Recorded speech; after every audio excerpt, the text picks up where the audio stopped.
Alhamdulillah, segala puji bagi Allah. Allah telah menyelamatkan aku daripada ujian yang berlaku kepada saudara-saudara kita, orang-orang sufi, orang-orang Asy'ariyah, orang-orang yang selalu saya sebutkan mereka ini sebenarnya tak ada Tuhan pun. Sebab bagi mereka itu Tuhan itu antara ada dengan tak ada. Jangan sebut ada, jangan sebut tiada. Ini adalah pendapat Abu Mansur Maturidi kan. Jadi hendak rahmati Allah. Ini persoalan hidayah Allah Subhanahu Wa Taala yang penting kita rasakan, iradah syariah ni, supaya kita pegang perkara itu. Yaitu banyak Asy'ariyah yang perlu kita tahu. Tuhan mereka ini apa? Tuhan mereka tidak ada depan, tidak ada belakang, tidak ada kiri, tidak ada bawah, tidak ada atas, tidak dalam makhluk dan tidak di luar makhluk. Itulah Tuhan mereka. Yang mereka rasa mesti ini ditekankan dalam kehidupan itu.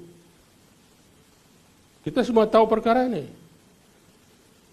Dan saya pernah berpegang seperti ini. Hasilnya saya rasa kosong. Saya sendiri pernah berakidah seperti ini. Tapi hasilnya saya rasa kosong. Kosong. Maknanya Tuhan tak ada lah. Dan pernah saya berakidah bahwa Tuhan ada di mana-mana. Dalam diri saya ada Tuhan. Maknanya seperti masuk kepada Allah. Halas, ana al-haq, aku jadi Tuhan.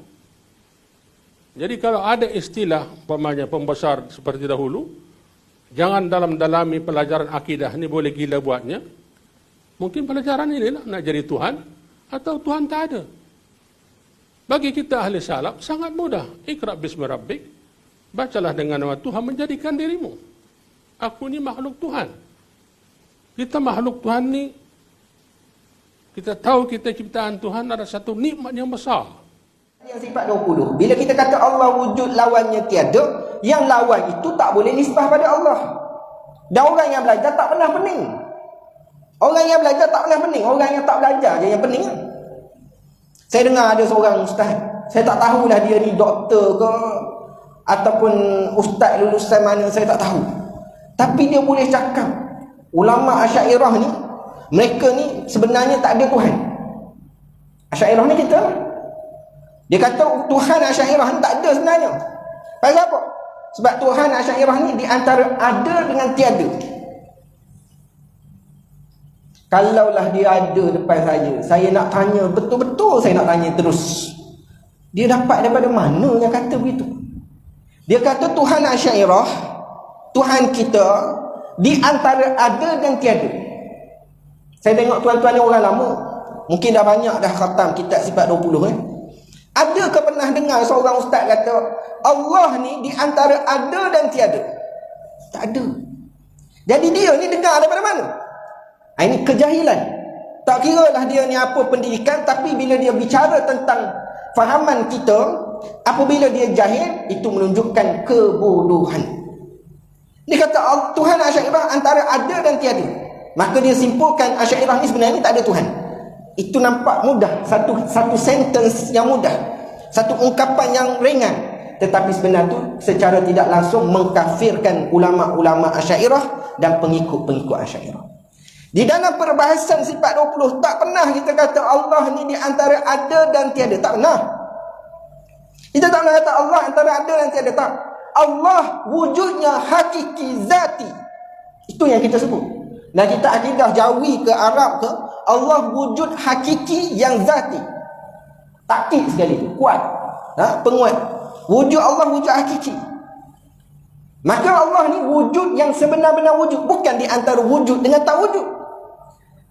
Saya duk fikir, lama saya fikir, barangkali dia tertukar dengan amrun i'tibari. Amrun i'tibari. Apa dia amrun i'tibari? Wujudi, benda yang wujud. Adami, benda yang tiada. Wujudi ni, apa benda wujudi? Allah dan makhluk-makhluk yang telah diciptakan yang ada sekarang. Adami, perkara yang tak wujud, yang disebut dalam surah Al-Ikhlas, lam yalid wa lam yulad. Allah tak ada anak, tak ada mak bapak. Tak ada. Jadi yang benda tu adami, tak ada. Di antara wujudi dengan adami, ada perbahasan ulama yang disebut sebagai amrun i'tibari. Di sinilah baru kita kata amrun i'tibari di antara ada dan tiada. Maksudnya dia bukan capai tahap ada sebab kita tak boleh pegang, tak boleh jelas nampak secara fizikal, dan tak boleh kata dia tiada sebab kita boleh terima pada akal.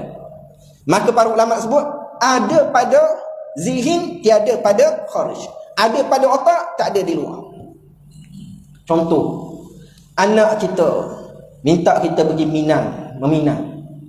Merisiklah, pergi tengok. Kita pun pergilah, dia tak pergi. Ni orang Melayu zaman lama. Dia tak pergi, kita pergi. Pergi jumpa, dah selesai cakap apa semua, dia pun balik. Kita pun balik, jumpa dengan dia. Dia tanya, macam mana mak? Cantik tak bakal mak? Bakal menantu mak? Dia kata, cantik. Mana cantik tu? Kata, cantik lah, dia tu cantik. Tak, saya nak tanya, cantik tu mana? Cantik tu mana? Cantik ni, cantik lah dia cantik. Tapi mana cantik tu?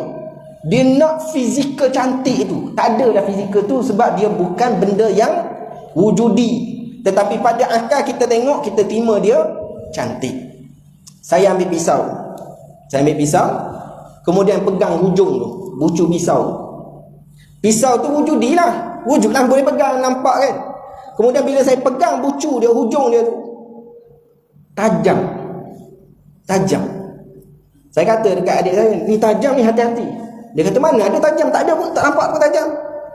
Kata, tak boleh, ni tajam, tak boleh main. Kata, tak nampak pun nak main juga. Kalau begitu, kalau tak nak main juga, kita pun cocok dia dengan pisau tadi. Dia pun kata, tajam, sakit.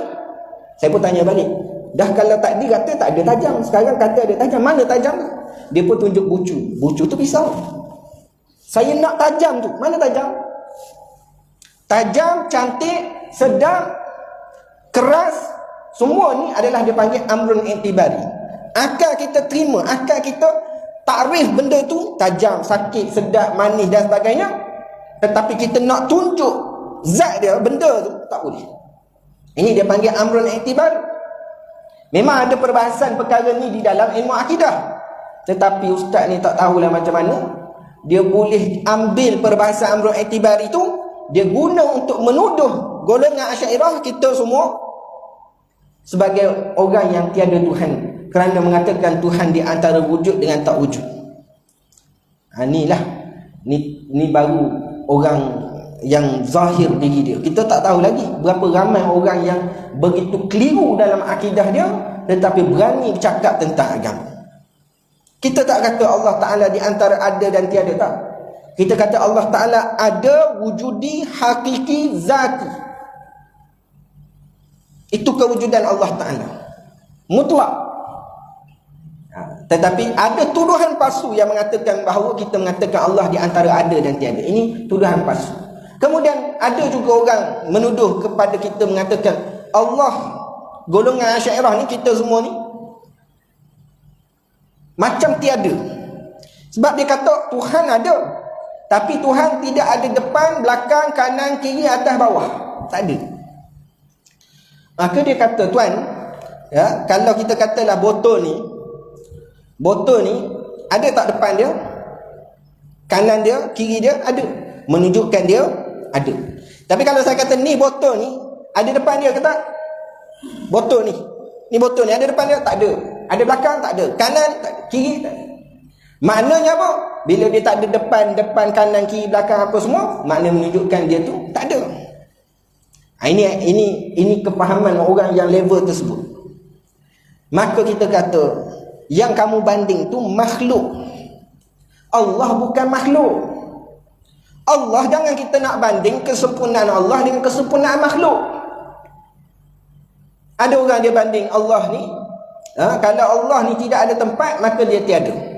Kita kata Allah tiada depan, tiada kanan, tiada kiri, tiada atas, tiada bawah, tiada belakang. Itu menunjukkan dia bukan jirim, dia bukan benda. Allah Subhanahu Wa Taala itu pencipta, langsung tak sama dengan makhluk. Itu kita bahas dalam mukhalafatuhu ta'ala lil hawadis, tak sama dengan makhluk. Tiba-tiba bila kita bahas begitu, Dia kata, kita kata Allah tak ada depan belakang apa semua, dia kata kita kata Allah tak ada. Ini celaru, keliru. Ustaz tu celaru, keliru, entah apa. Rupanya fahaman ni daripada seorang tokoh yang bernama Albani. Albani dalam kitabnya Mukhtasar Al-Ulu juga berpandangan dengan pandangan yang sama, yang mengatakan bahawa golongan yang menafikan arah itu seperti meniadakan Tuhan. Maknanya golongan ini dia masih tak boleh terlepas otak dia daripada menggambarkan Tuhan itu dalam satu fizikal. Sehingga bila dia mengatakan bahawa apabila kita kata Tuhan ini tidak bertempat, Tuhan ini tidak ada wajah, tidak ada tangan, tidak ada kaki, tidak ada mata, tidak ada arah depan, belakang, kiri, kanan dan sebagainya, maka dia kata kita ini mengosongkan Tuhan sama seperti tiada Tuhan. Yang kita kata begitu kerana kita kata Allah tak sama dengan makhluk. Selagi penyamaan itu berlaku di antara Allah dengan makhluk, maka selagi itu tak boleh kita imani Allah sedemikian. Sebab sesiapa yang menganggap Allah sedemikian, maka dia sama seperti menyembah berhala. Dia panggil berhala pada akal. Dia bayangkan Tuhan. Dan sebab tu dia kata, saya pernah dulu mengimani Tuhan yang tidak bertempat apa semua, dan akhirnya natijahnya saya rasa kosong. Dia kata kosong, rasa macam tak ada Tuhan. Kosong, tak ada rasa apa-apa. Oh, kalau begitu maknanya kamu kalau kata Allah ni rupanya sekian, maknanya macam kamu bayangkan Tuhan, baru kamu rasa ada Tuhan. Di atas muka, tangan, kaki, betis dan sebagainya, itu semua sekiranya kamu bayang demikian, maka dia akan membentuk makhluk, dan makhluk itu menjadi berhala pada akal. Cuma beza di antara orang penyembah berhala dengan orang Islam yang menjisimkan Tuhan, merupakan, menganggota, menubuh badankan Tuhan. Bezanya, berhala dia letak Tuhan depan, patung. Orang mujassimah ni berhalanya bukan di depan, di otak. Maka sebab itu bila dia mengosongkan akal dia daripada menggambarkan Tuhan, maka dia rasa kosong. Sedangkan ulama-ulama ahli sunnah wal jamaah mengatakan, mahma tasawwarta bibalik wallahu la yushbihu dzalik. Apa sahaja yang tergambar pada fikiran kita, terbayang pada akal fikiran kita, maka Allah tak sama dengan perkara yang kita gambarkan. Imam Abu Ja'far At-Tahawi ini ulama akidah yang membawa manhaj salafus salih, mengatakan wala tahwihi jihatu sit kasairil mubtada'at. Imam Abu Ja'far Tahawi kata Allah tidak diliputi 6 arah. Selagi dibayangkan Allah itu ada 6 arah, selagi itu dia ada sifat kemakhlukan. Allah tidak diliputi 6 arah. Maka kita, ini disebut oleh Imam Abu Ja'far Tahawi, ulama salafus salih dulu ni, yang mewarisi akidah para tabi'in, tabi'in sahabat Nabi. Ini salafus salih dahulu, yang mereka menyebut Allah tidak diliputi arah yang 6. Kerana arah yang 6 itu menunjukkan dia ada fizikal, ada depan, kanan, kiri, belakang dan sebagainya. Itulah yang disebut sebagai sifat makhluk. Maka sebab itu kita senang, bila kita kata Allah wujud, yakin sebenar-benarnya Allah Ta'ala wujud. Dan yakin Allah Ta'ala wujud tak sama dengan makhluk. Selagi berlaku penyamaan Allah Ta'ala dengan makhluk, keserupaan Allah Ta'ala dengan makhluk, maka semua itu kita buang. Bayangan, fikiran, semua itu kita buang. Maka natijahnya akidah yang suci, menyucikan Allah Ta'ala, seperti mana kita sebut Subhanallah, Maha suci. Nak suci Allah daripada apa? Allah tidak ada najis, tidak ada hadas. Suci Allah daripada perkara-perkara yang mencacatkan dan mengurangkan Allah. Letak sifat makhluk, letak sifat-sifat kurang pada Allah Ta'ala dengan membandingkan antara Allah dengan makhluk. Ada orang dia kata, kalau kata Allah ni tak ada wajah, tak ada tangan, kita lah kalau manusia, kita kata manusia tu tak ada tangan, cacat ke sempurna? Dia kata, orang jemaah dia, pengikut dia kata cacat. Habis tu kita kata Allah tak ada tangan, Allah cacat. Pengikut dia kata betul. Saya kata, tuan-tuan, kalau manusia itu tak boleh terbang seperti burung, adakah manusia itu cacat? Adakah manusia apabila tak boleh berenang, bernafas di dalam air, adakah manusia cacat? Tidak. Kerana kesempurnaan bagi ikan dan kesempurnaan bagi makhluk binatang-binatang yang lain itu bukan bandingan dengan kesempurnaan manusia. Manusia sempurna cara dia, binatang-binatang sempurna cara dia, batu sempurna cara dia. Maka itu sama-sama makhluk. Kesempurnaan makhluk tidak boleh dibandingkan di antara mereka. Demikian kesempurnaan Allah Subhanahu Wa Taala tidak boleh dibandingkan dengan makhluk. Allah Maha sempurna, makhluk tiada yang sempurna. Sebab itu kadang-kadang kita bercakap, kita baca Al-Quran tersilap, kita menulis ada yang tersilap kerana tidak ada yang sempurna. Maka sebab itu pada akhir perbahasan kita pada malam ini, letaklah dalam hati kita Allah Ta'ala wujud yang sebenar.